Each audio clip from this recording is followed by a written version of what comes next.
பொதுவாக நிறைய கல்லூரிகளுக்கு போனால் அங்கே படிக்கக்கூடிய பதின்பருவ மாணவர்கள் எல்லோருமே அந்த வயதுக்கே உரிய அந்த குறும்போடு அந்த பக்குவமின்மை காரணமாக பயங்கரமாக ஆரவாரம் செஞ்சு கலாட்டா பண்ணிகிட்டு இருப்பாங்க. அது அந்த பருவத்தின் இயல்பு. ஆனால் இங்கே வந்து பார்க்கும் பொழுது மாணவிகளும் சரி மாணவர்களும் சரி அமைதியாக இருந்தாலும் கெத்தோடு இருக்க முடியும் என்று நீங்கள் நிரூபிச்சிருக்கீங்க.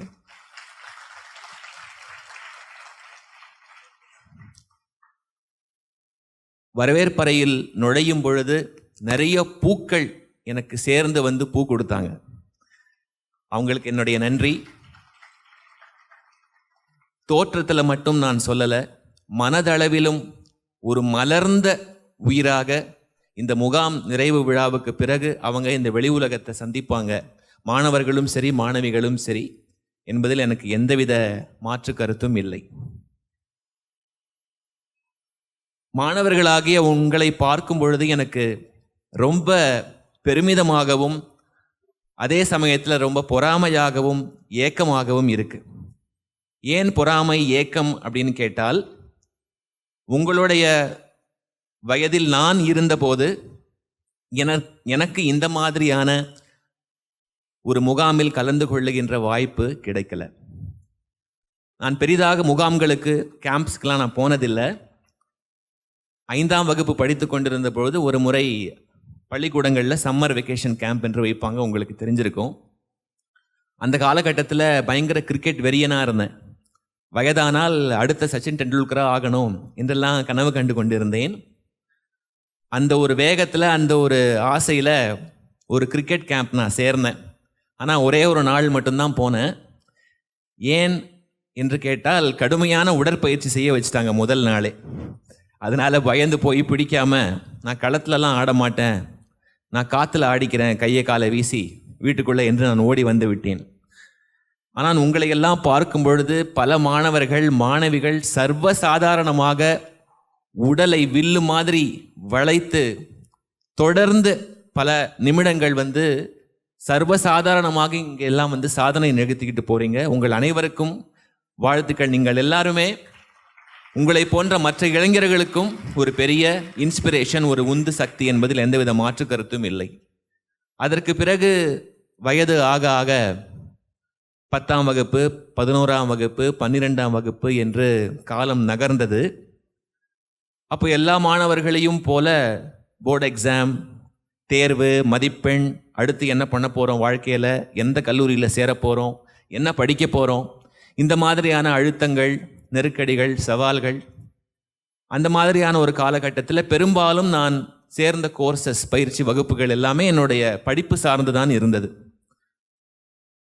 இந்த வகுப்பில் சேர்ந்தால் அது எதிர்காலத்துக்கு பயனுள்ளதாக இருக்கும், நல்ல ஒரு வேலை கிடைக்கும், நல்ல கல்லூரியில் சேர்ந்து படிக்கலாம், நிறைய மதிப்பெண்கள் வாங்கலாம், இது சார்ந்து தான் இருந்தது. பெரும்பாலும் நான் போன கோர்சஸ் வகுப்புகள் பார்த்தா கணிப்பொறி நிரல்மொழி, அதாவது கம்ப்யூட்டர் ப்ரோக்ராமிங் லாங்குவேஜஸை கற்றுக் கொடுக்கின்ற கோர்ஸஸாகத்தான் இருந்தது. அப்பொழுது நான் போன வகுப்புகள், என்னை போல பல மாணவர்கள் போனது கணிப்பொறி என்கின்ற கருவியை அடக்கி ஆளுவது எப்படி என்று கற்றுத்தருகின்ற பயிற்சி வகுப்புகளுக்கு தான். ஆனால் நீங்கள் உங்களுடைய 5 பொறிகளாகிய கருவிகளை எப்படி அடக்கி ஆண்டு ஆனந்தமாக வாழுவது என்ற பயிற்சியை பெறுகிறீர்கள். இது ஒரு மிகப்பெரிய பாய்ச்சல், இது ஒரு மிகப்பெரிய புரட்சி. இந்த பயிற்சி முகாம் அந்த வகுப்புகளினுடைய பட்டியலை பார்க்கும் பொழுது ரொம்ப பிரமிப்பாக இருந்தது. காயகல்ப பயிற்சி, யோக பயிற்சி, தியான பயிற்சி, கவனப்பயிற்சி, நினைவாற்றல் பயிற்சி, தலைமை திறன் பயிற்சி, ஆளுமை திறன் பயிற்சி, பண்பாட்டு கல்வி, ஆன்மீக கல்வி, நல்லொழுக்க கல்வி என்று பார்க்க பார்க்க அப்படியே கண்கள் பனிக்க பனிக்க நான் அதை படித்து கொண்டே இருந்தேன். இன்றைக்கு நான் இந்த யோகமோ அல்லது ஆன்மீகமோ தத்துவமோ இவற்றையெல்லாம் புரிந்து கொள்ளக்கூடிய, இவற்றினுடைய மகிமையை உணர்ந்து போற்றக்கூடிய ஒரு பக்குவ நிலைக்கு வந்திருக்கேன். கிட்டத்தட்ட 30 ஆண்டுகளுக்கு மேல் அதற்கு ஆகிவிட்டது. ஆனால் 10 பருவத்திலேயே பெரிய பெரிய வார்த்தைகள் எல்லாம் உங்களுக்கு அறிமுகமாகின்றன. வெறும் வார்த்தைகளாக மட்டுமே அறிமுகமாகாமல் அந்த வார்த்தைக்குள்ள இருக்கிற சாரங்களையும் ரொம்ப சிறப்பாக கற்றுத்தருகின்ற ஆசிரியர்களும் உங்களுக்கு வாய்ச்சிருக்காங்க. ஏனென்றால் உங்களுடைய வயசுல தவம், தீட்சை, ஆன்மீகம், குரு இந்த மாதிரியான வார்த்தைகளை தெரிந்து கொண்டு பேசுவதே ரொம்ப ரொம்ப அரிது. அதனாலேயே அது ரொம்ப ரொம்ப பெரிது. ஏன்னு சொல்றேன்னா, இன்றைய நிகழ்ச்சியின் தொடக்கத்துல பல மாணவர்கள் தங்களுடைய அனுபவத்தை பகிர்ந்துக்கிட்டாங்க. ரொம்ப பூரிச்சு போய் அதை கேட்டுட்டு இருந்தேன். மாணவிகள் ரொம்ப அழகான தமிழ்ல இந்த இளம் வயதுல மாணவர்களும் சரி மாணவிகளும் சரி சிறிதளவேனும் பயம் இல்லாமல் மேடையில் மீது ஏறி ஆங்கிலத்திலும் சரி தமிழிலும் சரி ரொம்ப அழகான ஒரு மொழியில், எளிமையான ஒரு மொழியில் அவங்களுடைய அந்த பேச்சு ஒரு நாடகத்தன்மை இல்லாமல் இருந்தது. ஏதோ ஒரு அலங்கார பேச்சு போல அது இல்லை. தனக்கு என்ன அனுபவம் ஏற்பட்டதோ அதை அப்படியே உளப்பூர்வமாக, வெளிப்படையாக, தைரியமாக பகிர்ந்து கொள்ளுகின்ற ஒரு பக்குவம் இந்த இளம் வயதிலேயே அவங்களுக்கு வாய்ச்சிருக்கு. இதற்கெல்லாம் அவங்க மிகப்பெரிய புண்ணியம் செய்திருக்க வேண்டும் பற்பல பிறவிகள்ல. இல்லை என்றால் இப்படி ஒரு களம் அவர்களுக்கு எளிதில் அமைந்து விடாது. அதுவும் மாணவிகள் அவங்க தொட்டு பேசுற விஷயங்கள் எல்லாம் ரொம்ப ரொம்ப ஆழமான, உள்ளீடு ரொம்ப கனமாக இருக்கின்ற விஷயங்கள். திருவாசகம் என்றால் என்ன என்றே என்று பல பேருக்கு தெரியாது, உங்களை போன்ற வயதுள்ளவர்களுக்கு. ஆனால் திருவாசகத்திலிருந்து மேற்கோள் காட்டி ஒரு மாணவி பேசுறாங்க.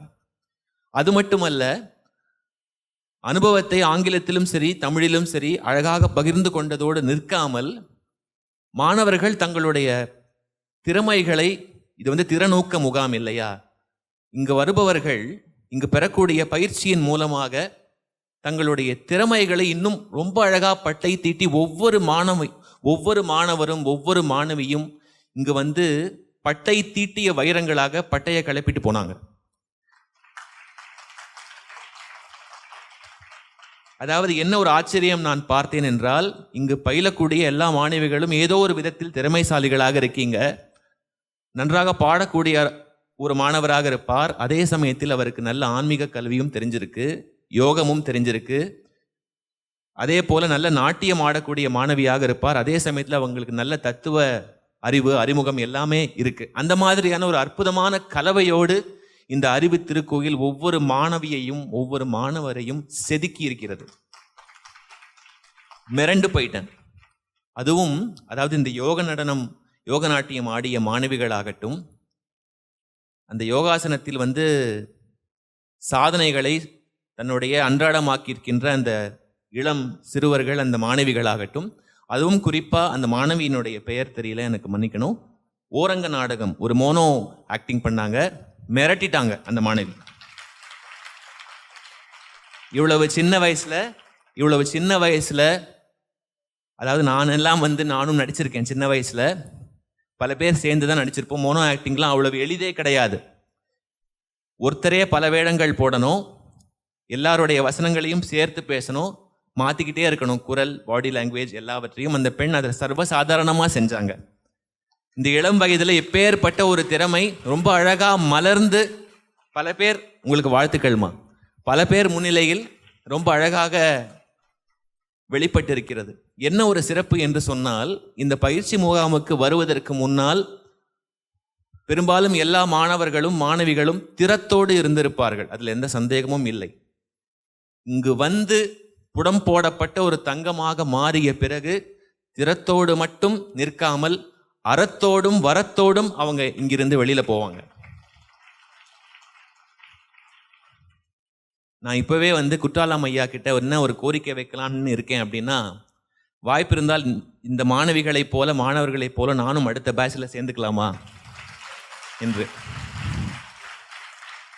வருங்காலத்தில் எனக்கு ஒரு பெண் குழந்தை இருக்கா. வருங்காலத்தில் அவளையும் இந்த அறிவுத்திருக்கோவிலுக்கு கூட்டிக் கொண்டு இந்த முகாமில் சேர்த்து அவளுக்கு, அதாவது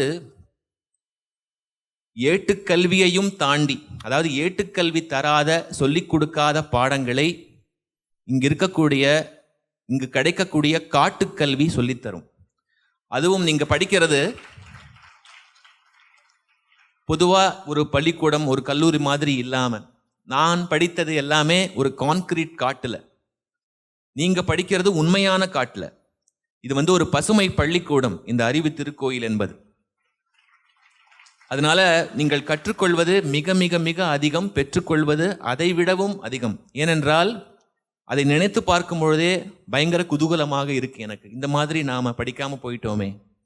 மலை அடிவாரத்தில் சுற்றி ஒரே மரங்கள், ரம்மியமான பறவைகளினுடைய இசை, தூய்மையான காற்று, அற்புதமான மனிதர்கள், சிறப்பான ஆசிரியர்கள். இதைவிட ஒரு பள்ளிக்கூடத்துக்கு என்ன இலக்கணம் வேண்டும்? நான் எதுவும் புதுசாக உங்களுக்கு சொல்லித்தர போகிறதில்ல. ரொம்ப நேரம் அறிவுரைகளை எல்லாம் சொல்லி மொக்க போட போகிறதில்ல, நீங்கள் கவலைப்பட வேண்டாம். நான் அனுபவத்தில் கண்டுணர்ந்த சில விஷயங்களை உங்ககிட்ட அப்படியே போகிற போக்கில் பகிர்ந்து கொள்ளலாம் என்றுதான் நான் இந்த நிகழ்ச்சிக்கு வந்தேன். மாணவிகள் ஏற்கனவே அதை தொட்டு பேசினாங்க. அதாவது உள்ளுணர்வு, அதாவது அவங்க பயன்படுத்துகிற வார்த்தையெல்லாம் பார்த்தா ரொம்ப எனக்கு பிரமிப்பாக இருந்தது. ஒரு மாணவர் சொன்னார், உயிரறிவோடு உள்ளுணர்வோடு கலந்து எனக்கு சொல்லிக் கொடுத்தாங்க. நான் மிரண்டு போயிட்டேன். இந்த இளம் வயதில் இவ்வளவு சிறப்பான வார்த்தை பிரயோகமா என்று. நான் ஒன்றும் அதை புதிதாக உங்களுக்கு செய்ய போறதில்லை. ரொம்ப சரியா சொன்னீங்க. எங்களுக்கே இந்த பள்ளி அறிமுகப்படுத்தியது. அதை பற்றி தான் நான் இன்னும் கொஞ்சம் பேசலாம் என்று இருக்கிறேன்.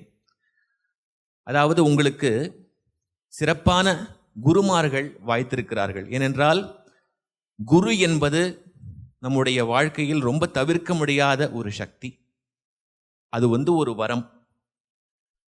இங்க இருக்கக்கூடிய ஆச்சாரியர்கள், குருமார்கள் எல்லோருமே மிகுந்த திறமைசாலிகள் மட்டும் இல்லை, மிகுந்த தவச்சீலர்களும் கூட, புண்ணியவான்களும் கூட.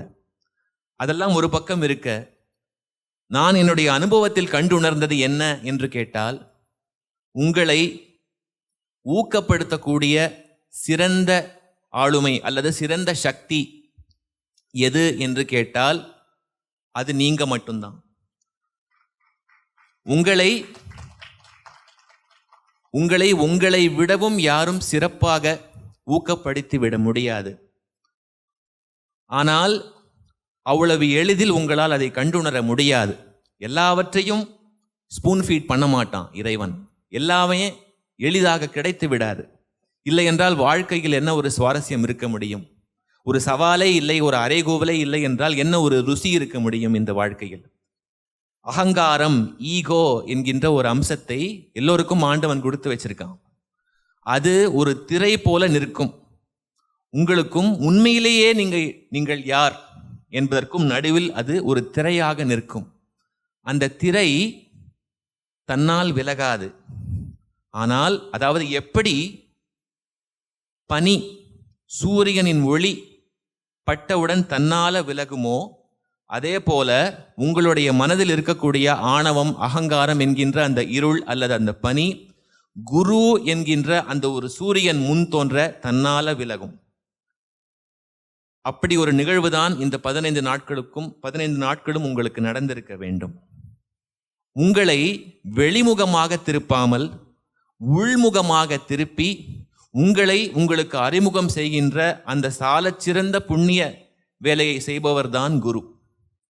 அதற்காகத்தான் இந்த அமைப்பு, அதற்காகத்தான் இவ்வளவு ஆசிரியர்கள் உங்களுடைய நன்மைக்காக ஒரு தாயுள்ளத்தோடு செயல்பட்டு கொண்டிருக்கிறார்கள்.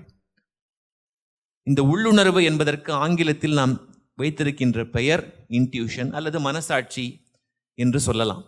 நம்ம ஒவ்வொருத்தருக்குள்ளும் உண்மையிலேயே ஒரு ஆசான் இருக்கிறான். நம்ம ஒவ்வொருத்தருக்குள்ளும் ஒரு சூப்பர் ஹீரோ இருக்கான். நம்ம ஒவ்வொருத்தருக்குள்ளும் ஒரு சூப்பர் ஹீரோயின் இருக்காங்க. ஆனால் அதை அறிமுகம் செய்வதற்கு நமக்கு ஒரு பண்பட்ட, ஒரு தேர்ந்த, பக்குவம் அடைந்த, ஞானம் அடைந்த ஒரு குரு தேவை. அப்பேற்பட்ட குருக்கள் தான் இந்த அறிவு திருக்கோயிலில் உங்களுக்கு பாடம் பயிற்றுவிக்கின்ற ஆசிரியர்கள், ஆச்சாரியர்கள் எல்லாமே.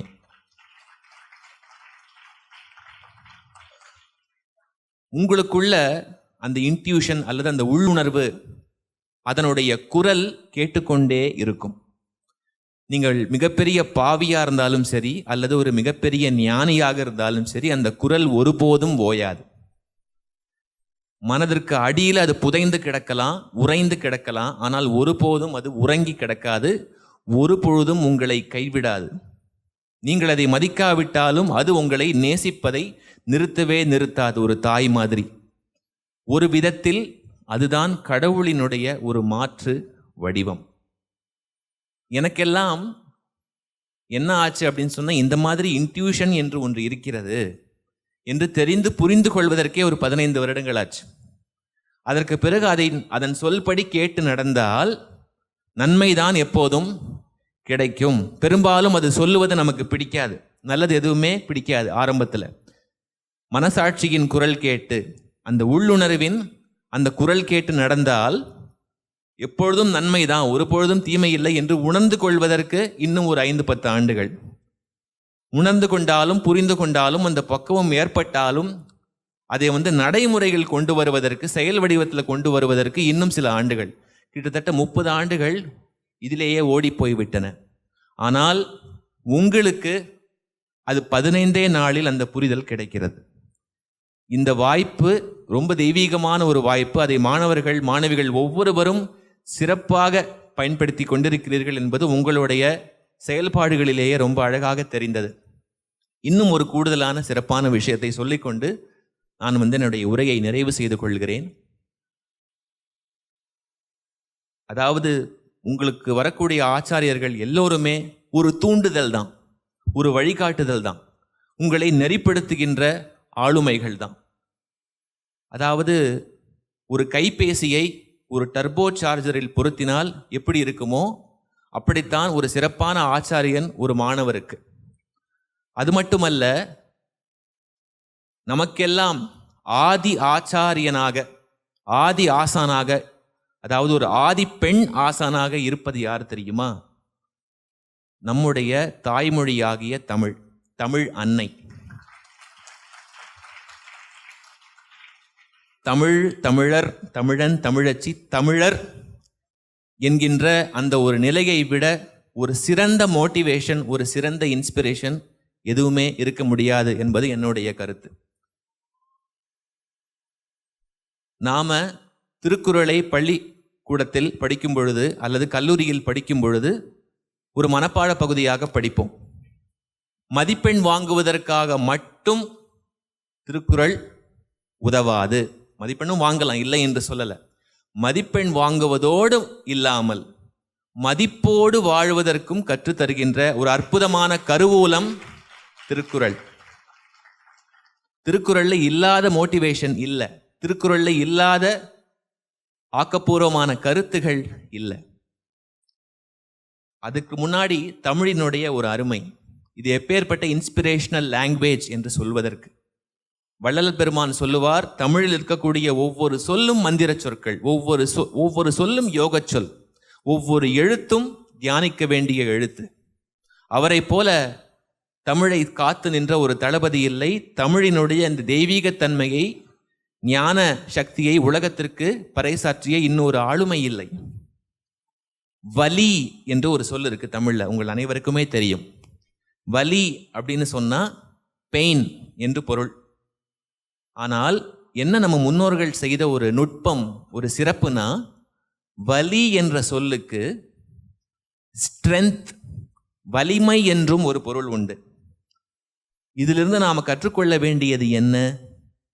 எது உங்களுக்கு இன்றைக்கு பெயின்ஃபுல்லாக இருக்கோ, எது உங்களுக்கு இன்றைக்கு வலி தரக்கூடியதாக இருக்கோ, நாளை அதுவே உங்களுக்கு ஒரு மிகப்பெரிய வல்லமையாக மாறும். வலியே வலிமை. இதை சொன்னது தமிழ். நம்முடைய முன்னோர்கள் ஒரு சொல்லில் இதை வைத்துவிட்டு போய்விட்டார்கள். நான் சொல்லுவது ஒரு டிப் ஆஃப் தி ஐஸ்பர்க் மாதிரி தான், இன்னும் நிறையாக இருக்கு. திருக்குறள், அதை வெறும் ஒரு நீதி நூலாக மட்டும் பார்த்து ஒதுக்கி விடாதீர்கள். உள்ளம் உடைமை, உடைமை பொருள் உடைமை நில்லாது நீங்கிவிடும் என்று சொல்றார் வள்ளுவர். என்னடா இவன் இந்த மாதிரி திருக்குறள்லாம் சொல்றானே, பாடம் எடுக்க போறானோன்னு யாரும் நீங்க நினைச்சுக்க வேண்டாம். ஆட்டிடியூட் அப்படின்னு இன்னைக்கு நிறைய பேசுறோம். அதற்கு நிகரான தமிழ்ச்சொல் இல்லை என்று சில பேர் கருதுகிறார்கள். அணுகுமுறை அப்படிங்கிறாங்க, மனப்பாங்கு அப்படிங்கிறாங்க. ஆனால் ஆட்டிடியூடுக்கான ஒரு தமிழ் வார்த்தை உண்டு. அது எல்லோருக்கும் தெரிந்த ஒரு வார்த்தை தான், எல்லோரும் அடிக்கடி பயன்படுத்துகின்ற ஒரு வார்த்தை தான். அது என்னன்னா மனசு. நீங்க மனசு வச்சா ஜெயிக்கலாம், நீங்க மனசு வச்சா சாதிக்கலாம் என்று சொல்றோம் இல்லையா? அந்த இடத்துல மனம் என்பதற்கு ஆட்டிடியூட் என்றுதான் பொருள். வள்ளுவரும் இதே நோக்கத்தில் இந்த குறளை எழுதியிருக்கிறார். உள்ளம் உடைமை. உடைமை, உள்ளம் என்ற சொல்லுக்கு இங்க மைண்ட் அல்லது இதயம் என்று பொருள் அல்ல, ஊக்கம், மோட்டிவேஷன் என்று பொருள். உங்களுக்கு சொத்து என்பது என்ன தெரியுமா? நீங்கள் கட்டி முடித்திருக்கின்ற மிகப்பெரிய ஒரு பங்களாவோ, நீங்க வாங்கி குவித்து வைத்திருக்கின்ற பொருட்களோ, நீங்கள் வாங்கி வைத்திருக்கின்ற நிலமோ, காரோ, வேறு எதுவுமே அல்ல. உங்களுக்கு உண்மையிலேயே செல்வம் என்பது என்ன தெரியுமா? உங்கள் மனதுக்குள் இருக்கக்கூடிய ஊக்க சக்தி. அதுதான் உண்மையிலேயே உடைமை. உள்ளம் உடைமை. உடைமை, பொருள் உடைமை. மற்ற பொருட்கள் எல்லாம் நிலையானவை அல்ல, அவை என்றைக்காவது ஒரு நாள் அழிந்துவிடும். வெள்ளத்தனைய மலர் நீட்டம், மாந்தர்த்தம் உள்ளத்தனையது உயர்வு. ஒரு பூவினுடைய உயரம் எது? ஒரு நீர்ப்பூ. அந்த நீர்மட்டம் எவ்வளவு இருக்கோ அதுதான் அந்த பூவினுடைய உயரம். அதே போல உங்களுடைய உள்ளம், உங்கள் உள்ளத்தில் இருக்கக்கூடிய ஊக்கம் எந்த அளவுக்கு இருக்கோ அந்த அளவுக்கு உங்களால் உயர முடியும். இந்த உடலின், இந்த உருவத்தின் உயரம் அல்ல. அப்போ எது உயரம்? உங்களுடைய எண்ணத்தின் உயரம்தான் உங்களின் உயரம். உங்களுடைய சிந்தனையின் உயரம்தான் உங்களுடைய உயரம். இதைத்தான் வள்ளுவர் 2000 ஆண்டுகளுக்கு முன்னாடி சொன்னார். இப்போ இல்லை. இப்போ நம்ம ரொம்ப பெருசா சொல்றோம், பி பாசிட்டிவ் அப்படின்னு வாட்ஸ்அப் ஸ்டேட்டஸ்லாம் போட்டுக்கிறோம். ஆனா இந்த கருத்தை ஒரு குறளில் வள்ளுவர் எழுதிட்டு போயிட்டார், நமக்கெல்லாம் தெரியாது. அவர் உண்மையில ஒரு ட்விட்டர் தமிழன். ஏன் சொன்னா, ட்விட்டர்ல இன்றைக்கு ஒரு கருத்து போடுவதற்கு வார்த்தை வரையறை இருக்கு, எழுத்துக்கள் வரையறை இருக்கு. ஒரு 150 கேரக்டர்ஸ் மேல போட முடியாது. இதெல்லாம் அவருக்கு தெரியுமோ தெரியாதோ நமக்கு தெரியாது. ஒரு திருக்குறளை பக்காவா நீங்க ஒரு ட்விட்டர் மெசேஜா, ஒரு ஸ்டேட்டஸா போடலாம். எந்த வார்த்தை மீறலும், எந்த ஒரு எழுத்து மீறலும் இருக்காது. உள்ளுவதெல்லாம் உயர்வுள்ளல் சொல்லிட்டு போயிட்டார். இன்றைக்கு அதைத்தான் இந்த பயிற்சியில் உங்களுக்கு கற்றுக் கொடுக்குறாங்க. எண்ணம் போல் வாழ்க்கைன்னு நிறைய மாணவிகள் பேசினாங்க. நேர்மறையான எண்ணங்கள், அதுதான் ரொம்ப முக்கியம். உள்ளுவதெல்லாம் உயர்வுள்ளல் மற்று அது தள்ளினும் தள்ளாமை நீர்த்து.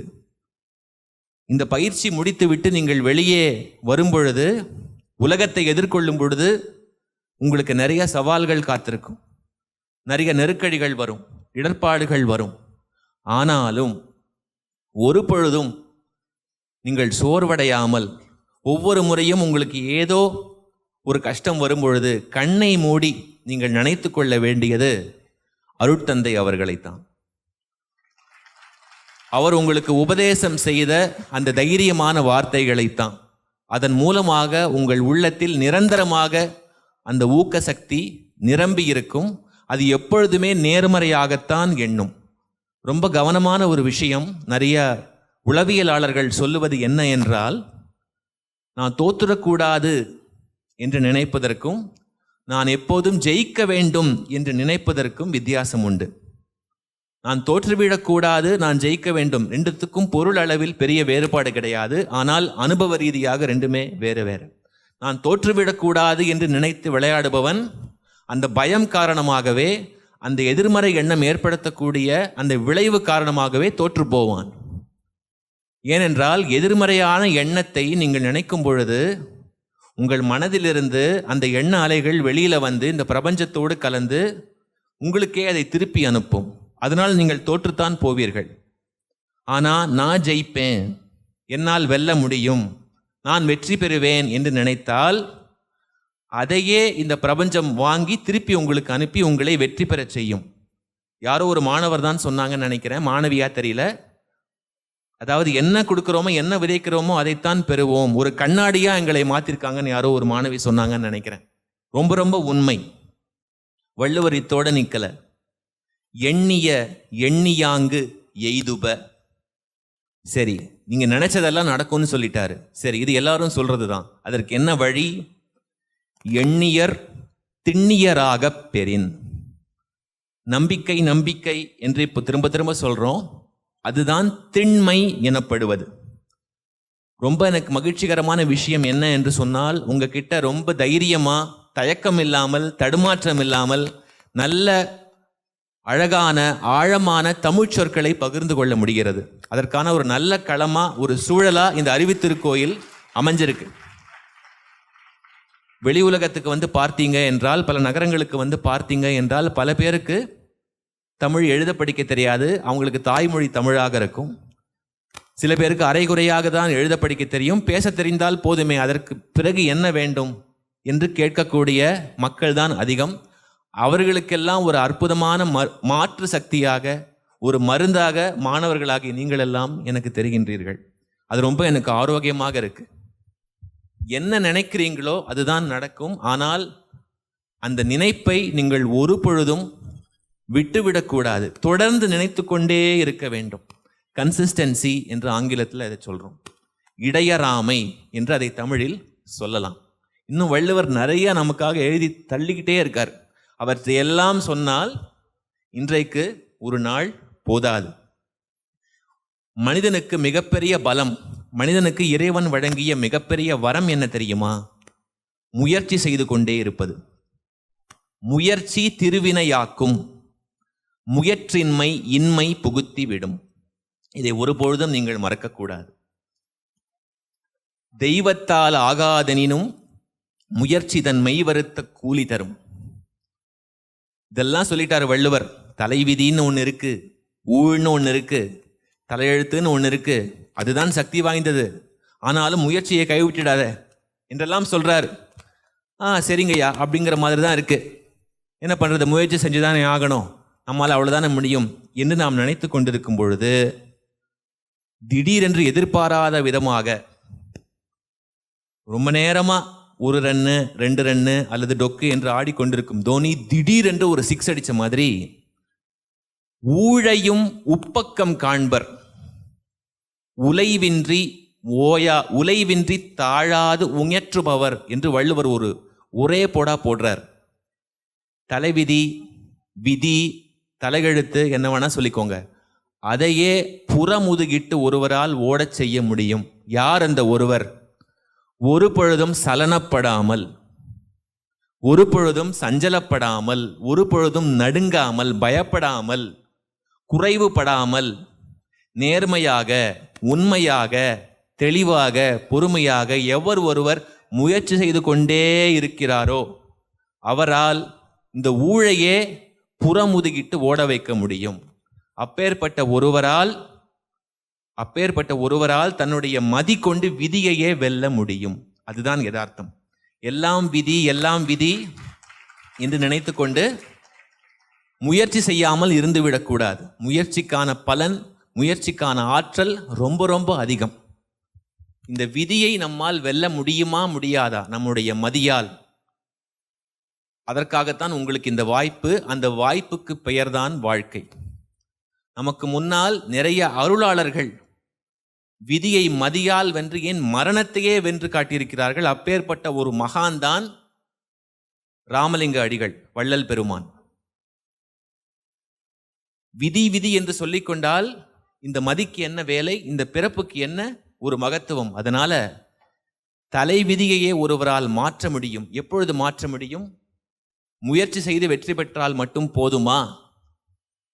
வாழ்வில் இலக்கை அடைந்து விட்டால் உங்களுடைய பயணம் அத்தோடு முடிந்து விட்டதா என்றால் இல்லை. வள்ளுவர் இன்னும் ஒரு படி மேல போறார். நீங்கள் எல்லாம் அதை கடைபிடிக்க வேண்டும் என்று நான் கேட்டுக்கொள்கிறேன்.